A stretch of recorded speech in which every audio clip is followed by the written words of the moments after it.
Hello friends. Last video में हमने partial payment method, residual payment method क्या होता है उसके बारे में देखा था। अब हम करेंगे नेक्स्ट टॉपिक हमारा, जो कि है हाउस बैंक।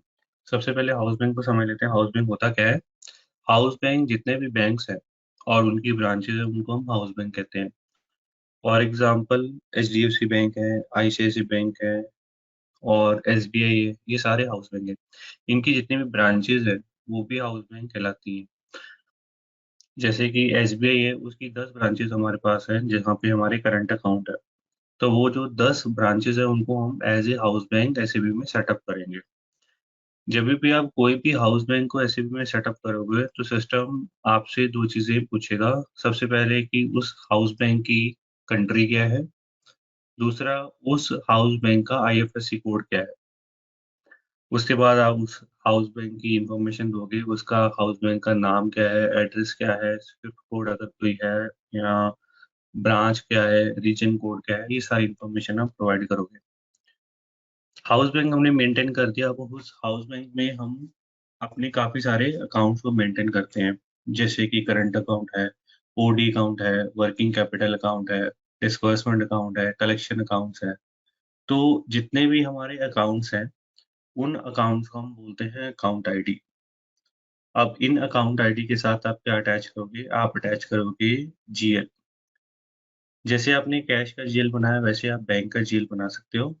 उस बैंक के जीएल को आप अपने हाउस बैंक के अकाउंट आईडी के साथ लिंक कर सकते हो, ताकि कोई भी अगर आप पेमेंट करते हो और उस हाउस बैंक के थ्रू आप पेमेंट कर रहे हो और उस अकाउंट आईडी के थ्रू पेमेंट जा रही है, तो सिस्टम क्या करेगा, अकॉर्डिंगली जो वो जीएल है उसको डेबिट और क्रेडिट करेगा। उसका जो बैलेंस है वो इंक्रीज या डिक्रीज होगा। तो यहाँ पे सबसे पहले हम हाउस बैंक को क्रिएट कर लेते हैं। हाउस बैंक को क्रिएट करने के लिए सबसे पहले हम जीएल बनाएंगे। जीएल बनाने के लिए हम एफ एस डबल जीरो में जाएंगे और यहाँ पे हमने 200 102 करके एक जीएल बना लेते हैं। कंपनी कोड हमारा है 10IN और हमारे पास ऑलरेडी एक जीएल है जो कि है 200 100 कैश अकाउंट का। तो उसका हम यहाँ पे रेफरेंस लेंगे और हम यहाँ पे कंपनी कोड दे देंगे उस जीएल की। यहाँ पे हम नाम चेंज कर देते हैं। लेट सपोज नाम है हम हमारे हाउस बैंक का H D F C bank. बाकी इंफॉर्मेशन सेम रहेगी। अब आप इसको सेव कर लो। अब इस जीएल को हम अकाउंट आईडी के साथ अटैच करेंगे। अकाउंट आईडी बनाने से पहले हम हाउस बैंक बनाएंगे। हाउस बैंक बनाने के लिए हमारे पास जो ट्रांजेक्शन कोड है वो है FI12। ट्रांजेक्शन कोड यहाँ पे चलाएंगे FI12। जब भी आप कोई भी हाउस बैंक बनाओगे तो सिस्टम आपसे पूछेगा आप किस कंपनी कोड के लिए वो हाउस बैंक बना रहे हो। तो इसका मतलब ये है जब भी हम हाउस बैंक कोई बना रहे हैं तो किस लेवल पे उसको हम क्रिएट करते हैं, डिफाइन करते हैं, उसको हम डिफाइन करते हैं कंपनी कोड लेवल पे। अब हम यहाँ पे सिस्टम हमसे कंफर्म कर रहा है कि हम ये जो हाउस बैंक बनाने जा रहे हैं ये कंपनी कोड 10IN के बनाने के लिए, तो कंपनी कोड 10IN के लिए बनाने जा रहे हैं। यस, तो यहाँ पे हम इसको कंफर्म कर देंगे। अब यहाँ पे देखोगे आप कोई भी हाउस बैंक यहाँ पे नहीं है। तो हम उसको ऐड करने के लिए, नया हाउस बैंक बनाने के लिए यहाँ पे न्यू एंट्री में जाएंगे और यहाँ पे हम हाउस बैंक की आईडी दे देंगे। इस आईडी की जो लेंथ एसएपी ने दी हुई है स्टैंडर्ड वो है 5 कैरेक्टर गुडविल फॉर न्यूमेरिक। तो वो 5 कैरेक्टर तक हम उसको मेंटेन कर सकते हैं। वो अल्फाबेट्स में भी हो सकती है, वो न्यूमेरिकल भी हो सकती है, वो कॉम्बिनेशन दोनों का हो सकता है। तो यहाँ पे हमने नाम दे दिया HDFC B। ये हमारा हाउस बैंक का आईडी हो गया HDFC B। और यहाँ पे कंट्री आ गई आई एन। अब यहाँ पे दो तरह के केस हो सकते हैं कि हाउस बैंक की ऑलरेडी सिस्टम में मेंटेन है, यानी कि आईएफएससी कोड टाइम आप सिस्टम में डिफाइन कर रहे हो। तो अगर आप फर्स्ट टाइम डिफाइन कर रहे हो तो यहाँ पे आपको क्रेडिट बटन में जाना है, पर उससे पहले आपको बैंक की यहाँ पे मेंशन करनी है। ये बैंक की आपको कौन देगा, ये बैंक ही आपका बैंक देगा। तो यहाँ पे लेट सपोज हमने बैंक की दे दिया HDFC B। ये मैंने एक रैंडम बैंक की ले ली, 9 डिजिट की। 1 2 3 4 5 6 7 8, 8 डिजिट की ले लेते हैं। अब यहाँ पे क्रिएट बटन पे जाएंगे, क्रिएट। आप यहाँ पे नाम लिख देंगे HDFC बैंक सिटी ब्रांच और इसको एंटर कर देंगे। अब आप इसको देख सकते हो, डिस्प्ले कर सकते हो। एड्रेस बटन पे टिक करो, ये आपको सिस्टम आपकी इंफॉर्मेशन दिखा देगा हाउस बैंक की। अब इसको आप सेव कर लो, एंटर। तो ये हमने हाउस बैंक एक बना दिया। अब इस हाउस बैंक में हमें अकाउंट चाहिए, अकाउंट आईडी चाहिए, यानी कि बैंक अकाउंट चाहिए। तो अगर आप देखोगे लेफ्ट साइड में हाउस बैंक के अंडर आपको बैंक अकाउंट दिया हुआ है, डबल क्लिक करो। और यहाँ पे अगर आप देखोगे कोई भी बैंक अकाउंट हमारे पास नहीं है इस हाउस बैंक के अंडर, तो न्यू एंटर में जाओ और यहाँ पे अकाउंट आईडी दे दो। अकाउंट आईडी की जो लेंथ है वो भी हाउस बैंक की तरह 5 कैरेक्टर तक है। अल्फा न्यूमेरिक आप रख सकते हो, तो यहाँ पे मैंने रख दिया इसको न्यूमेरिक, सारे न्यूमेरिक है। 4 टाइम 01, 4 टाइम 01। ये क्या है? ये है HDFC पेमेंट डिस्बर्समेंट अकाउंट। कोई भी आप जो भी करंट अकाउंट है उसका नाम दे सकते हो। उसके बाद अकाउंट आईडी जब आप बना रहे हो तो सिस्टम आपसे बैंक अकाउंट नंबर पूछेगा। तो यहाँ पे बैंक अकाउंट नंबर दे देते हैं हम, ये है। तो यहाँ पे हम अकाउंट नंबर दे देंगे, बैंक अकाउंट नंबर। मैंने रैंडमली कोई नंबर चूज कर लिया यहाँ पे और वो डाल दिया। उसके बाद यहाँ पे करेंसी आ जाएगी, अकाउंट आईडी करेंसी आए ना। और यहाँ पे आप जीएल अटैच कर दोगे। जीएल आपने जो बनाया हाउस बैंक का 200 102, ये जीएल आपने बनाया। Enter, save. आपको ये ट्रांसपोर्ट आईबैन नंबर पूछ सकता है। आईबैन ये हम यूज करते हैं यूरोपियन कंट्री के लिए, तो आप इसको इग्नोर कर सकते हो, नो कर दो। ये आपका हाउस बैंक बन गया। अब आप पेमेंट करोगे हाउस बैंक के थ्रू। तो हम अभी तक हमने जो पेमेंट करी थी वो नॉर्मल कैश अकाउंट के थ्रू करी थी। अब हमने हाउस बैंक के थ्रू करनी है, और हाउस बैंक में भी अगर हमने चेक पेमेंट करनी है तो सबसे पहले उसको चेक लॉट को क्रिएट करना पड़ेगा। चेक लॉट का मतलब क्या होता है? चेक लॉट का मतलब होता है आपकी चेकबुक आईडी। चेकबुक आईडी जहाँ पे आप अपने चेक लीव्स का इंफॉर्मेशन देते हो, जो चेक्स होते हैं उनकी इंफॉर्मेशन देते हो, क्या उसका चेक नंबर है, उसकी नंबर रेंज आप मेंटेन करते हो। तो ये जो चेक लॉट है इसको डिफाइन करने के लिए, क्रिएट करने के लिए हमारे पास ट्रांजेक्शन कोड है FCHI। यहाँ पे जाएंगे, सिस्टम आपसे एक कंपनी कोड मांगेगा। हाउस बैंक जो आपने अभी बनाया है वो यहाँ पे हम मेंशन कर देते हैं HDFC। और उसके बाद अकाउंट आईडी आ जाएगा। अकाउंट आईडी है 4 टाइम 01, एंटर। यहाँ पे चेंज बटन का साइन है, इस पे आप टिक करो, क्लिक करो इस पे। और उसके बाद न्यू एंट्री बटन पे क्लिक करो, क्रिएट पे। यहाँ पे सिस्टम आपसे चेक लॉट नंबर मांग रहा है। चेक लॉट नंबर यानी कि चेकबुक आईडी। तो 4 डिजिट का आप इसको मेंटेन कर सकते हो। तो यहाँ पे हमने रख दिया 10 10। मैंने नाम दे दिया यहाँ पे 1010। और चेक सीरीज हमने दे दी यहाँ पे 101001, 101050। तो ये हमने चेक सीरीज दे दी। उसके बाद यहाँ पे हमने दे दिया HDFC चेक चेकबुक। और हमने सिस्टम में इसकी एंट्री कब करी? 1 जनवरी को, लेट सपोज, या 1 अप्रैल को हमने इसकी एंट्री करी।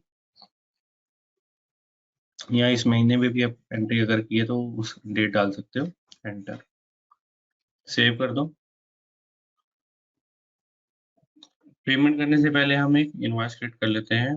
डेट डाल देते हैं आज की, डॉक्यूमेंट टाइप किया, और यहाँ पे वेंडर नंबर ले लेते हैं 200 116। इनवॉइस डाल देते हैं 17,000 की, परचेज इनवॉइस। 40 पोस्टिंग की debit GL account consumption 17,000। Second line item के लिए यहाँ स्टार साइन डाल देते हैं, एस्ट्रिक साइन, और इसको सेव कर देते हैं। अब हम लाइन आइटम चेक कर लेते हैं FBL1N में, इस वेंडर के लिए 200 116 के लिए।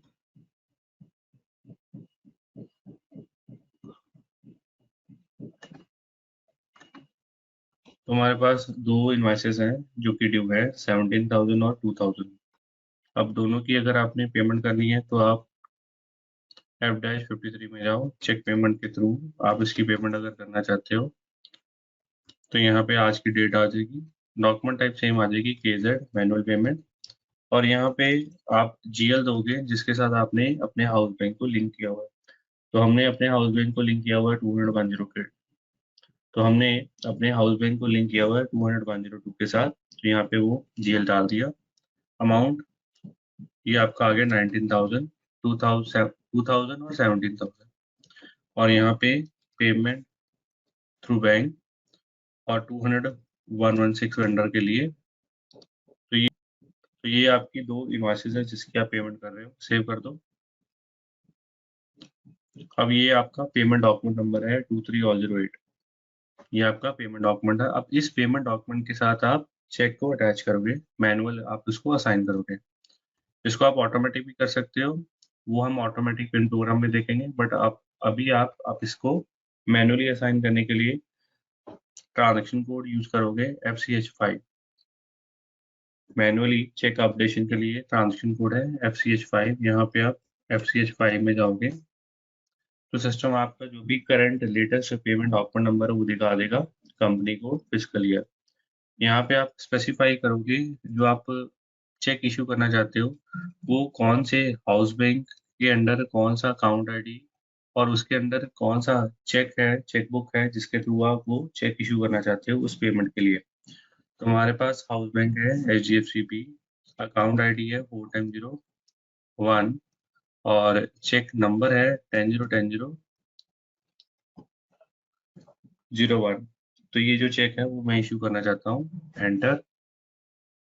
ये सिस्टम आपको आपका जो पेमेंट डॉक्यूमेंट है वो दिखा देगा 19,000 का है और ये वेंडर है। तो आप इसको सेव करना चाहते हो, सेव बटन पे जाओ, Ctrl+S। तो यहाँ पे अगर आप नोटिस करोगे तो आपकी कंपनी कोड में इस हाउस बैंक में इस अकाउंट आईडी में ये चेक इशू हो गया मैनुअली, और ये किसको असाइन हुआ, ये पेमेंट डॉक्यूमेंट नंबर 2308 को असाइन हो गया। तो जितने भी आप चेक्स पेमेंट करते हो उसका आप ट्रैक कर सकते हो, और उस ट्रैकिंग के लिए हमारे पास एक ट्रांजेक्शन कोड है जो कि है FCHN। ट्रांजेक्शन कोड है FCHN, ये रन करेंगे। सिस्टम आपसे मांग रहा है कि आप किस कंपनी कोड के लिए, कौन से हाउस बैंक के लिए जो चेक रजिस्टर है उसको डिस्प्ले करना चाहते हो। अगर आपके पास मल्टीपल कंपनी कोड है, मल्टीपल हाउस बैंक है, मल्टीपल अकाउंट आईडीज है, तो आप जो रेलेवेंट कंपनी कोड है, हाउस बैंक है और अकाउंट आईडी है वो यहाँ पे मेंशन कर दोगे। अब हमारे वाले जो कंपनी कोड है 10 उसमें एक ही हाउस बैंक है और एक ही अकाउंट आईडी है। अगर आप सिर्फ कंपनी कोड भी डाल दोगे तो सिस्टम आपका जो हाउस बैंक और अकाउंट आईडी पिक कर लेगा। तो यहाँ पे मैंने एग्जीक्यूट कर दिया, तो यहाँ पे सिस्टम ने हाउस बैंक पिक कर लिया HDFC बैंक, और ये बैंक की है, अकाउंट नंबर है, बैंक अकाउंट नंबर ये है, अकाउंट आईडी ये है। यहाँ पे सिस्टम हमें दिखा रहा है कि एक हमने चेक इशू किया है 101001 अगेंस्ट पेमेंट डॉक्यूमेंट नंबर 2308, और ये पेमेंट डेट है, करेंसी है, अमाउंट है, और यहाँ पे रेसिपेंट की इंफॉर्मेशन है। यहाँ पे वॉइड रीजन कोड भी आ जाता है, वो किस केस में होता है वो हम आगे देखेंगे। राइट साइड में जाते हैं, यहाँ पे सिस्टम एनकैशमेंट डेट और वॉइड डेट दिखाता है। तो एनकैशमेंट डेट सिस्टम अभी दिखा नहीं रहा क्योंकि हमने इसमें अपडेट नहीं करी। तो यहाँ पे इसको मैनुअली अपडेट करने के लिए हमारे पास जो नेक्स्ट ट्रांजेक्शन कोड है वो हम यूज करेंगे स्टेप नंबर 8 में। ये है transaction code FCH6, transaction code है FCH6। तो यहाँ पे हम इसको रन करेंगे। सिस्टम आपसे पूछेगा आपका company code, house bank account ID और कौन सा चेक है जिसकी आप इनकैशमेंट डेट जो है वो अपडेट करना चाहते हो। तो यहाँ पे चेक नंबर है 001, एंटर करो, और यहाँ पे हम लेट सपोज आज की डेट डाल देते हैं कि इस डेट को ये चेक जो है इनकैश हुआ, और इसको हम सेव कर देते हैं।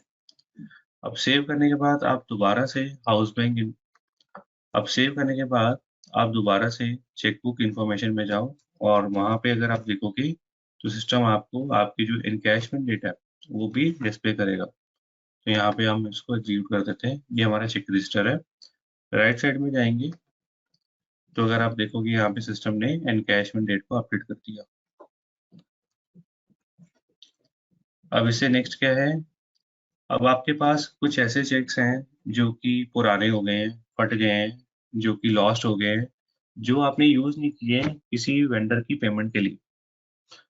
तो अगर आप उन चेक को जो कि यूज में नहीं है, उनको आप कैंसिल करना चाहते हो सिस्टम में, तो कैंसिलेशन के लिए हमारे पास स्टेप नंबर 9 है, ट्रांजेक्शन कोड है FCH3। ये हम वो वाले चेक कैंसिल कर रहे हैं जो कि हमने वेंडर को इश्यू नहीं किए, हमारी कस्टडी में थे, वो पुराने हो गए, लॉस्ट हो गए, फट गए। तो यहाँ पे चेक कैंसिलेशन के लिए ट्रांजेक्शन कोड है FCH3, अनयूज चेक के लिए। यहाँ पे अगर आप टाइटल बार देखोगे तो यहाँ पे दिखा रहा है वॉइड चेक नॉट यूज्ड।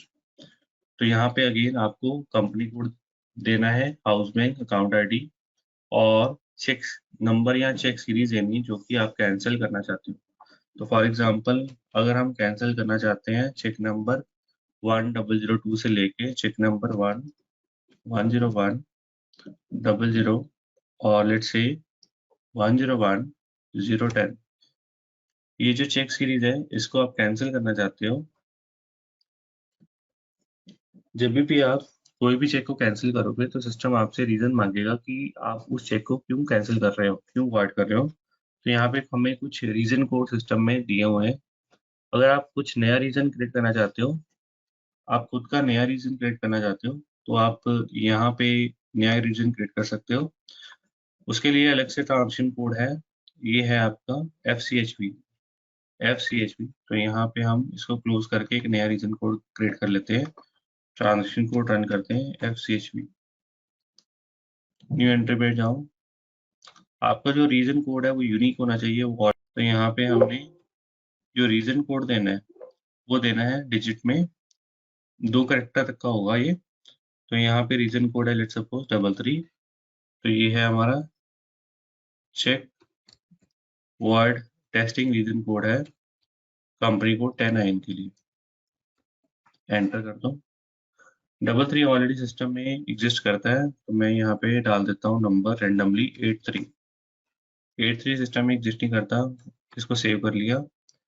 अब इस रीजन कोड हमने यूज करना है वॉइड के लिए, तो उसके लिए हमारे पास ट्रांजेक्शन कोड क्या है, उसके लिए हम यूज करेंगे ट्रांजेक्शन कोड, ये है अनयूज चेक के लिए FCH3 यूज करेंगे।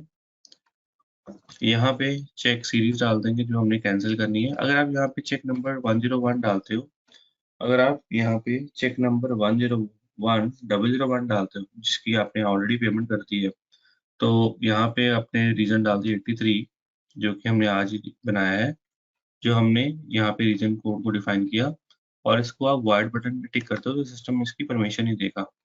क्यों? क्योंकि ये ऑलरेडी आपने चेक जो पेमेंट है इशू कर दी है। अब यहाँ पे हमने नेक्स्ट चेक नंबर ले लेंगे 101001 से लेके 101008। लेट्स सपोज ये चेक्स हमने जो है वो कैंसिल करने हैं। रीजन कोड है हमारा 83, एंटर। तो यहाँ पे अगर आप मैसेज देखोगे, सिस्टम ने यहाँ पे नोटिफिकेशन दिया कि चेक नंबर 101001 से लेके 101008 ये कैंसिल हो गए हैं। इसकी इन्फॉर्मेशन आप कहाँ पे जाके चेक करोगे?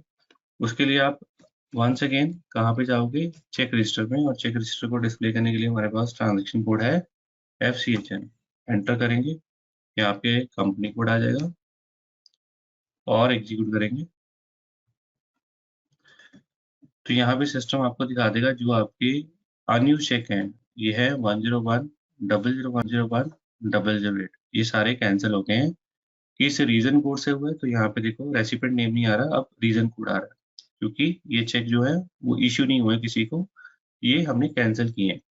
अब ये जो हमने कैंसिल या वॉइड किए हैं, ये किस रीजन से किए हैं, ये रीजन आ रहा है जो आपने सिलेक्ट किया था 83, उसका डिस्क्रिप्शन यहाँ पे सिस्टम शो करेगा, और यहाँ पे वॉइड डेट भी आ जाएगी। वॉइड डेट आपको यहाँ पे मैनुअली, जैसे हमने एनकैशमेंट डेट अपडेट करी थी मैनुअली, तो यहाँ पे आपको वॉइड डेट मैनुअली अपडेट करने की जरूरत नहीं है, यहाँ पे सिस्टम अपने आप ही ले लेगा जब आप किसी भी चेक को कैंसिल करोगे।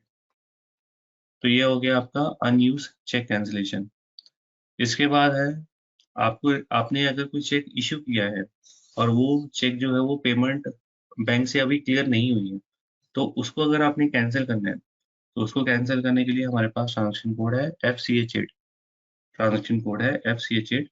तो इसको कैंसिल करने के लिए हमारे पास एक पेमेंट होनी चाहिए, और जो हमें उस पेमेंट डॉक्यूमेंट के साथ हमारे पास एक चेक असाइन होना चाहिए। तो उसको करने के लिए हम एक सिनेरियो यहाँ पे रन करेंगे, एक इनवॉइस क्रिएट करेंगे। इनवॉइस क्रिएट करने के लिए F-43 में जा रहे हैं और यहाँ पे आज की डेट डाल देंगे। यहाँ पे वेंडर नंबर, अमाउंट डाल देते हैं 18,000 और यहाँ पे टेक्स्ट डाल देते हैं परचेज इनवॉइस। 40 पोस्टिंग की कंजम्पशन जीएल के लिए अमाउंट स्टार टेक्स्ट प्लस। ये हमने एक इनवॉइस क्रिएट करी। अब इस इनवॉइस की हमने पेमेंट कर रहे हैं। पेमेंट करने के लिए FBL1N मैं आपको डिस्प्ले करता हूँ। पेमेंट करने से पहले ओपन आइटम को चेक करेंगे 200,116 के लिए। यहाँ पे आपको 18,000 जो पेमेंट है वो ड्यू दिखा देगा। अब इसकी पेमेंट कर रहे हैं हम। पेमेंट करने के लिए हम ट्रांजेक्शन कोड F-53 में जाएंगे और यहाँ पे डेट डाल देंगे। डॉक्यूमेंट टाइप KZ, पेमेंट के लिए मैनुअल पेमेंट। यहाँ पे GL डाल देंगे हाउस बैंक के साथ जो आपका लिंक है, और अमाउंट, कितना अमाउंट आप पे कर रहे हो। ये बैंक के थ्रू पेमेंट कर रहे हैं तो पेमेंट थ्रू बैंक, और आपका वेंडर नंबर आ जाएगा यहाँ पे, और इसको सेव कर दो। ये पेमेंट डॉक्यूमेंट नंबर है 2309। तो अगर आप यहाँ पे इसको स्टेटस इसका चेक करोगे तो सिस्टम आपको क्लियर दिखाएगा। ओपन आइटम ब्लैंक आ गया आपका। अब इस पेमेंट डॉक्यूमेंट जो कि सिस्टम ने आपको दिया है, तो ये जो पेमेंट डॉक्यूमेंट जो कि आपको सिस्टम ने दिया है, इसके साथ आप चेक को साइन करोगे। मैन्युअली चेक को साइन करने के लिए हमारे पास ट्रांजेक्शन कोड है FCH5। ये आपका पेमेंट डॉक्यूमेंट नंबर है, लेटेस्ट पेइंग कंपनी कोड, फिर क्लियर। ये आपका हाउस बैंक है, अकाउंट आईडी है, और यहाँ पे चेक नंबर डाल दो।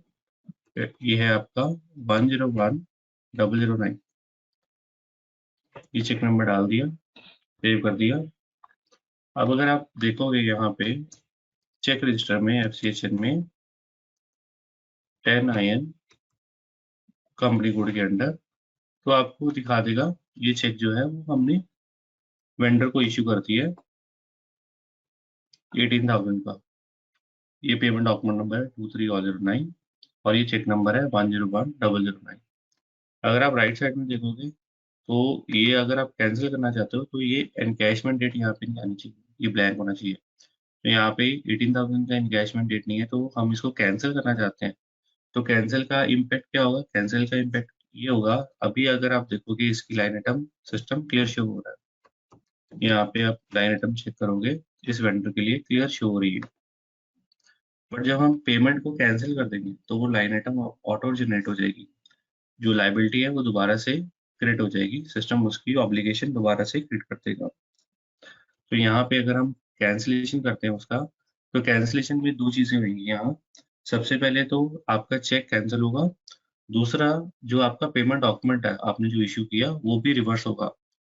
तो एक तो चेक कैंसिलेशन रीजन सिस्टम आपसे पूछेगा, एक जो पेमेंट डॉक्यूमेंट रिवर्सल आप कर रहे हो तो उसका भी आपसे रीजन पूछेगा।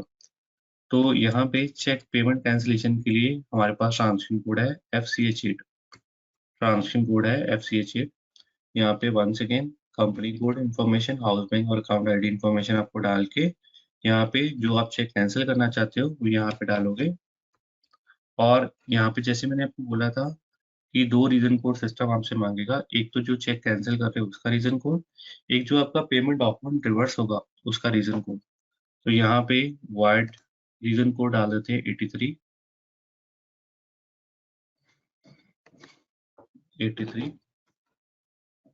10IN के लिए।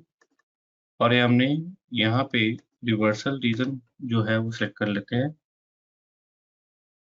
तो हम यहाँ पे कोई एक रिवर्सल रीजन को सिलेक्ट कर लेते हैं। तो फॉर एग्जांपल हमने सिलेक्ट कर लिया 01।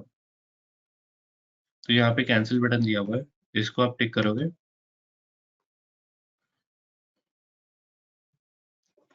तो ये जो चेक है 101,009 ये कैंसिल हो गया, और सिस्टम ने आपको जो रिवर्सल डॉक्यूमेंट नंबर दिया है वो है 2400।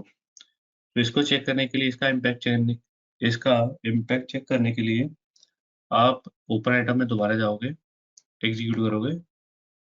तो यहाँ पे अगर आप देखोगे सिस्टम ने ओपन आइटम दोबारा से खड़ी कर दी 18,000 की। तो इसकी पेमेंट क्यों ओपन आ गई? क्योंकि आपने जो पेमेंट है वो कैंसिल कर दी इसलिए। और अगर आप क्लियर आइटम में जाओगे, यहाँ पे आज की डेट डालोगे,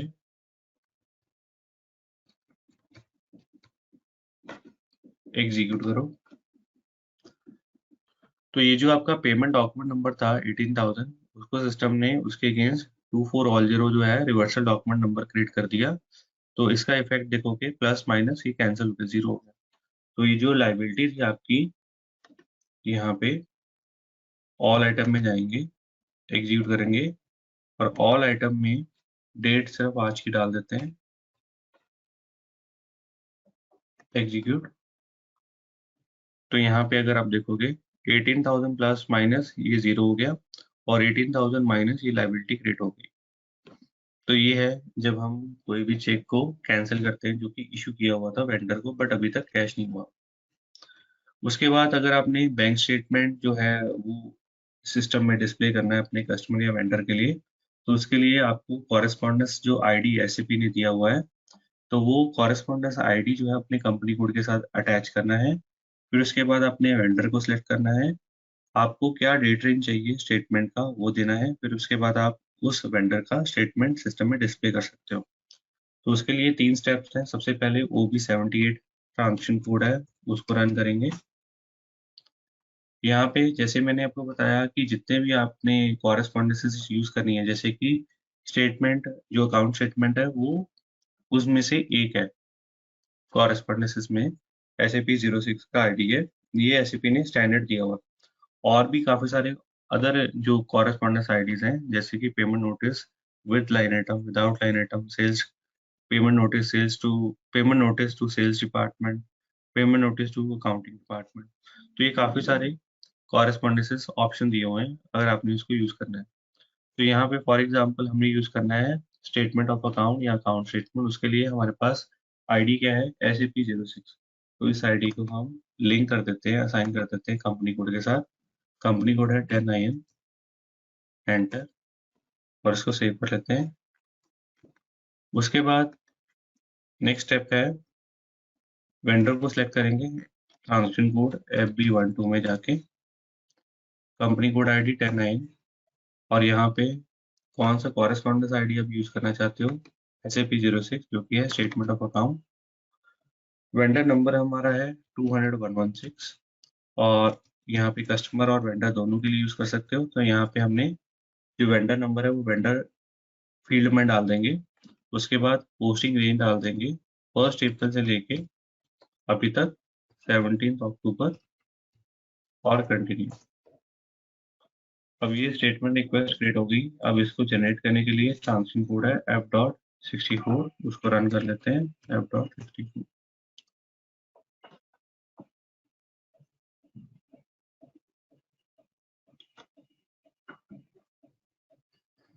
F.64 रन किया। यहाँ पे कॉरेस्पॉन्डेंस आईडी दे दिया जो कि है SAP 06।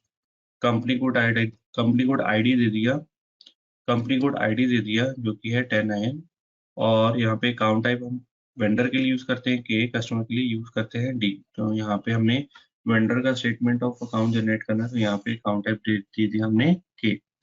उसके बाद एग्जीक्यूट किया, और ये आपको सिस्टम लाइन आइटम दिखाएगा। यहाँ पे आपको डबल क्लिक करना है, एंटर करना है, मैसेज आएगा एक। तो ये आपका एक स्टैंडर्ड फॉर्म जो कि SAP ने दिया हुआ है, उस फॉर्म में सिस्टम ने आपका स्टेटमेंट ऑफ अकाउंट को जनरेट कर दिया। तो ये आपका वेंडर इंफॉर्मेशन है, डेट है, नंबर है वेंडर का, जो भी आपने डेट रेंज डाली थी उस डेट रेंज के अकॉर्डिंग जो भी ट्रांजेक्शन सिस्टम ने यहाँ पे ले ली 1 अप्रैल से लेके 17 अक्टूबर तक, ये आपकी ट्रांजेक्शन है। अगर आप देखोगे यहाँ पे डॉक्यूमेंट नंबर है, डेट है, डॉक्यूमेंट टाइप है, करेंसी है, अमाउंट नेगेटिव यानी कि क्रेडिट, और जो पॉजिटिव हो डेबिट। उसके बाद ये पेमेंट, ये क्लियरिंग डॉक्यूमेंट नंबर है। अगर आप इसमें बैलेंस देखोगे इस वेंडर का 18,000 माइनस आ रहा है, क्यों आ रहा है, क्योंकि हमने जो लास्ट पेमेंट इश्यू करी थी उसको हमने कैंसिल कर दिया, इसी रीजन से। तो ये था हमारा आज का हाउस बिल का वीडियो। नेक्स्ट वीडियो में हम डिस्कस करेंगे एडवांस पेमेंट यानी कि down payment. Down payment request क्या होता है, डाउन पेमेंट कैसे हम क्रिएट करते हैं, दोनों में डिफरेंस क्या होता है रिक्वेस्ट और पेमेंट में, ये हम देखेंगे नेक्स्ट वीडियो में। तो अगर आपको आज का वीडियो अच्छा लगा तो इसको लाइक कीजिए, शेयर कीजिए, कमेंट कीजिए, और चैनल को सब्सक्राइब कर लीजिए। Thank you.